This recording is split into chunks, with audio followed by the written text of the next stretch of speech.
Okay, let's just get right to it. That dream trip, the one where you finally find yourself in the Philippines. We're talking about an archipelago so massive, it feels like the world's best-kept secret. Well, today we're giving you the insider's map to make that dream happen. Let's dive in. First things first, you have to get your head around the sheer scale of this place. We are not talking about a few islands here and there.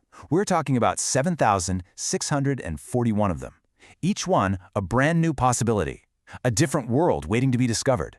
That number isn't meant to be overwhelming, it's an invitation. And this is the ultimate payoff, isn't it? It's that moment when you hop off a boat, your feet hit that perfect white sand, and you look around and realize you've got it all to yourself. This isn't just some travel brochure fantasy, it's a totally achievable goal. But only if you know the pro moves, and that is exactly why we're here. Now here's the thing, we're not just going to scratch the surface. We went deep. We've sourced and distilled information from over 50 expert guides to look right past the tourist traps and straight into the soul of these islands. This is your definitive guide, your key to unlocking everything. So, with all those islands, where on earth do you even start? It's actually pretty simple. You just have to understand the 3 core experiences that really define any true Philippine adventure. Just think of these as the 3 pillars of your entire journey. These pillars are your map. First, you've got these epic landscapes that literally scrape the sky. Then there's the coastline culture, a world that lives and breathes by the ocean. And finally, the ancient soul, a place with stories that are told both on land and deep beneath the waves. Up in the rugged north, you have the Cordillera Mountains. This is home to the Banaue Rice Terraces. And let me tell you, these aren't just farms. These are 2,000-year-old amphitheaters of green carved right into the mountainside, a UNESCO World Heritage Site for a reason. Then you can fly down to Bohol and see the Chocolate Hills, these completely bizarre, surreal mounds that look like they belong on another planet. And the coastline? It really has 2 very different personalities. You have to ask yourself, who are you? Are you looking for Boracay? You know, the world-famous powdery sand, the buzzing nightlife, the endless water sports? Or is your vibe more Siargao, the undisputed surfing capital of the Philippines? We're talking rugged, world-class waves and a super laid-back barefoot culture. That choice alone will define your whole trip. And you absolutely cannot forget the history here. You can feel it when you walk the 2.5-mile walls of Intramuros in Manila, this incredible city built by the Spanish way back in the 1500s. And that history, it continues underwater in places like Coron, Palawan, where you can dive among sunken World War II shipwrecks, now teeming with marine life. Okay, now for the good stuff.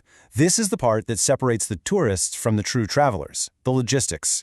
Yeah, they can seem like a challenge, but I want you to think of it like a game. And with these pro moves, you're going to win. This is how you unlock more time on the beach and less time stressing. First up, money. Let's get this out of the way. It does not have to be expensive. As a backpacker, you can absolutely get by on $30 a day. If you want a bit more comfort, maybe a private room, a few more organized tours, you're looking at around $80. And if you're going for full-on luxury, it starts around $150 and the sky's the limit. The key takeaway is simple. Paradise is accessible no matter your budget. Let's get tactical. Just look at this pro versus rookie breakdown for the Banaue Rice Terraces. A rookie tries to navigate alone and gets lost. They wear sneakers and slip all over the place. A pro? A pro hires a local guide who knows the shortcuts, wears proper trekking boots, and is there by 6:30 a.m. to watch the sunrise in total peace before the crowds show up. That small difference changes everything. Remember that dream of a remote beach? Here's the actual playbook for getting there. Let's use Calaguas as an example. On paper, it looks complicated, but it's just 3 easy steps. You take a night bus from Manila. Then you hop on a classic local jeepney. And finally, you board a bonka boat for that amazing scenic ride to the island. When you break it down like this, even the most remote places feel totally within your grasp. Now, listen up, because this is important.